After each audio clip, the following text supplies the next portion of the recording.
প্রিয় বন্ধুরা, তোমাদের সকলকে স্বাগত জানাই আমাদের ইউটিউব চ্যানেল এসপি এডুকেশনাল হাবে। আজকে আমরা এই ভিডিওটিতে তোমাদের জন্য দশম শ্রেণীর ভূগোলের একটি অতি গুরুত্বপূর্ণ অধ্যায় বহির্জাত প্রক্রিয়া ও তাদের দ্বারা সৃষ্ট ভূমিরূপ থেকে প্রশ্নমান 2, 3 ও 5-এর কিছু গুরুত্বপূর্ণ প্রশ্ন নিয়ে তোমাদের কাছে চলে এসেছি, যা তোমাদের first summative, second summative, test ও মাধ্যমিকের জন্য খুবই গুরুত্বপূর্ণ। তোমাদের জানাই, ইতিমধ্যে মাধ্যমিকের জন্য অনেক সাবজেক্ট ভিত্তিক ও অধ্যায় ভিত্তিক অনেক গুরুত্বপূর্ণ প্রশ্নের ভিডিও আমরা আমাদের চ্যানেলে আপলোড করেছি, যা বিশেষ করে বিভিন্ন সেমেটিভ, টেস্ট, মাধ্যমিকের জন্য খুবই গুরুত্বপূর্ণ, যা আমাদের চ্যানেলে প্লে লিস্টে তোমরা পরপর পেয়ে যাবে। ভিডিওটি শুরু করার আগে তোমাদের কাছে একটি অনুরোধ, ভিডিওটিতে তোমরা একটি লাইক করে দিও, কোনো কিছু জানার থাকলে কমেন্ট করো এবং আমাদের চ্যানেলে নতুন হয়ে থাকলে আমাদের ইউটিউব চ্যানেলটিকে সাবস্ক্রাইব করে নিও এবং আমাদের চ্যানেলটিকে ফলো করতে চাইলে পাশে থাকা বেল আইকনটি ক্লিক করে অল করে দাও। এবার দেখে নেওয়া যাক মাধ্যমিক ভূগোলের প্রথম চ্যাপ্টার বহির্জাত প্রক্রিয়া ও তাদের দ্বারা সৃষ্ট ভূমিরূপ থেকে প্রশ্নমান 2-এর প্রশ্নগুলি। তো প্রথমেই যে প্রশ্নগুলো দেখব সেগুলি হলো, জলচক্র কি, ধারণ অববাহিকা কি, নদী অববাহিকা কি, উপনদী কি, শাখা নদী কি, নদীর ষষ্ঠ ঘাতের সূত্র বলতে কি বোঝো, স্বাভাবিক বাঁধ কি, নগ্নিভবন কাকে বলে, অপসারণ সৃষ্ট গর্ত বা ব্লো আউট কি, হিমশৈলী কি, বাকশ্রুন্ড সম্বন্ধে টিকা লেখো, ক্রেভাস কি, নুনাটাক্স কি, বারখান কি, লোয়েস সম্বন্ধে টিকা লেখো, মরুকরণ সম্বন্ধে টিকা লেখো, বদ্বীপ কি, জলবিভাজিকা বলতে কি বোঝো, গ্রাবলেখা কি, ড্রামলিন কি, পর্যায়ন বলতে কি বোঝো, হিমরেখা বলতে কি বোঝো, ওয়াদি কি।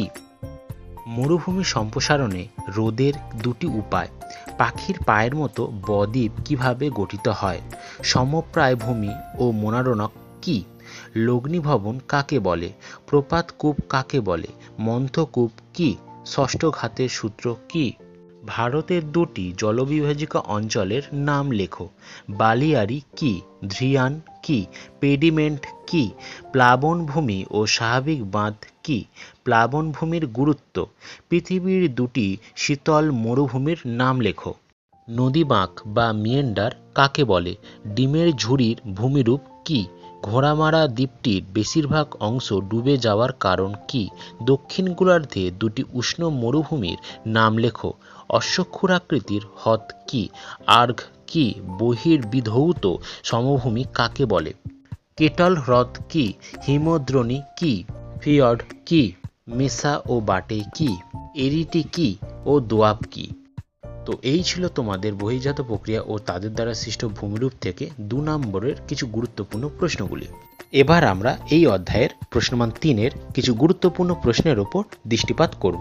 প্রশ্নমান 3-এর প্রশ্ন হিসাবে প্রথমেই আমরা কিছু পার্থক্য তোমাদের দিয়ে দেব, যেইগুলি হলো, ক্যাটারাক্ট ও ক্যাসকেডের পার্থক্য লেখো, পিউগেন ও ইয়ারদাংয়ের পার্থক্য লেখো, মোনাডোনাক ও ইনসেলবাজের পার্থক্য লেখো, বার্গসুন্ড ও ক্লেভাসের পার্থক্য লেখো, প্লায়া ও ধানদের মধ্যে পার্থক্য লেখো, অববাহিকা ও ক্ষয়ীভবন বা পুঞ্জিত ক্ষয়ের মধ্যে পার্থক্য লেখো, প্রপাতকূপ ও মন্থকূপের মধ্যে পার্থক্য লেখো, উপনদী ও শাখার নদীর মধ্যে পার্থক্য লেখো, গিরিখাত ও ক্যানিয়নের পার্থক্য লেখো, পলল শঙ্কু ও পলল ব্যজনীর পার্থক্য লেখো, নদীর উপত্যকার কাজ ও হিমবাহ উপত্যকার কাজের পার্থক্য লেখো, পেডিমেন্ট ও বাজাদার পার্থক্য উল্লেখ করো, ইয়াদাং ও জেউগেনের পার্থক্য লেখো, বারখান ও শিব বালিয়ারি বা অনুদৈর্ঘ্যের পার্থক্য লেখো, রসেমোতানে ও ড্রামলিনের পার্থক্য লেখো।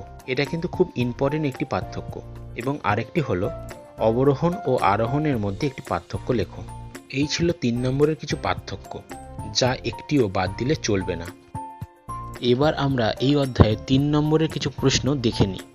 বদ্বীপ কাকে বলে, বদ্বীপ গঠনের অনুকূল পরিবেশ আলোচনা করো, বদ্বীপের শ্রেণীবিভাগ আলোচনা করো, নদীর ক্ষয়কাজের প্রক্রিয়াটি আলোচনা করো, সব নদীর মোহনায় বদ্বীপ গড়ে ওঠে না কেন, অক্ষাংশ ভেদে হিমরেখার তারতম্য হয় কেন, হিমবাহ ক্ষয়কাজের প্রক্রিয়াটি আলোচনা করো, মরু অঞ্চলে বায়ুর কাজ প্রবল কেন, বায়ুর বহন কাজের প্রক্রিয়াটি লেখো, মরুকরণের উপায়গুলি লেখো, ঝুলন্ত উপত্যকা কাকে বলে। ঝুলন্ত উপত্যকায় কেন জলপ্রপাত সৃষ্টি হয়? এই প্রশ্নটা তোমরা ভিভিআই হিসাবে পড়তে পারো। পলল ব্যজনী কেন পর্বতের পাদদেশে সৃষ্টি হয়? কিভাবে জলপ্রপাতের পশ্চাৎ অপসারণ ঘটে বা জলপ্রপাত কেন উৎসের দিকে সরে যায় তা লেখো। আমি এই অধ্যায়ে ৩ নম্বর প্রশ্নে একটু বেশি পার্থক্য দিয়েছি, যাতে তোমরা পার্থক্যগুলি পড়ার মাধ্যমে সেই সম্বন্ধে কয়েকটি পয়েন্ট তোমাদের কাছে ক্লিয়ার হয় এবং সেই সম্বন্ধে একটু বেশি অবগত হও তোমরা। এবার আমরা প্রশ্নমান 5-এর মোস্টলি ভিভিআই কিছু প্রশ্ন তোমাদের কাছে নিয়ে এসেছি। এই প্রশ্নের মধ্যে কোনো প্রশ্ন বাদ দিলে চলবে না। সো এই 5-এর কিছু মোস্টলি ভিভিআই প্রশ্নগুলি হলো: বায়ুর ক্ষয়কার্যের পদ্ধতিগুলি লেখো। বায়ুর সঞ্চয় কার্যের ফলে গঠিত ভূমিরূপগুলি আলোচনা করো। হিমবাহ ও বায়ুর ক্ষয়জাত 3টি ভূমিরূপ চিত্রসহ লেখো। সুন্দরবনের উপর জলবায়ুর পরিবর্তনের প্রভাব লেখো। বায়ু ও জলধারার মিলিত ভূমিরূপ এবং হিমবাহ ও জলের মিলিত ভূমিরূপ চিত্রসহ বর্ণনা দাও। হিমবাহের সঞ্চিত কার্যের ফলে সৃষ্ট ভূমিরূপ চিত্রসহ লেখো। নদীর ক্ষয়কার্যের ফলে সৃষ্ট 3টি ভূমিরূপ চিত্রসহ আলোচনা করো। হিমবাহ ও জলধারার মিলিত সঞ্চয় কার্যের ফলে সৃষ্ট প্রধান ভূমিরূপগুলি চিত্রসহ বর্ণনা দাও। নদীর বহন কার্যের 3টি প্রক্রিয়া সংক্ষেপে আলোচনা করো। নদীর বহন ক্ষমতা কোন কোন বিষয়ের উপর নির্ভর করে তা লেখো। মরুভূমি সম্প্রসারণের 3টি কারণ আলোচনা করো। মরু সম্প্রসারণের রোধের 3টি উপায় লেখো। সো কেমন লাগলো ভিডিওটি জানাতে ভুলবে না। আমাদের চ্যানেলে নতুন হয়ে থাকলে প্লিজ তোমরা সাবস্ক্রাইব করে নিও। আমাদের পেজটি ফলো করতে চাইলে পাশে থাকা বেল আইকনটি ক্লিক করে অল করে নাও। লাইক করে দিও ভিডিওটি, শেয়ার করে দাও বন্ধুদের। আর কোনো কিছু জানার থাকলে কমেন্ট করো। এখনের মতন বাই, আবার দেখা হবে নতুন কোনো ভিডিওতে। ধন্যবাদ।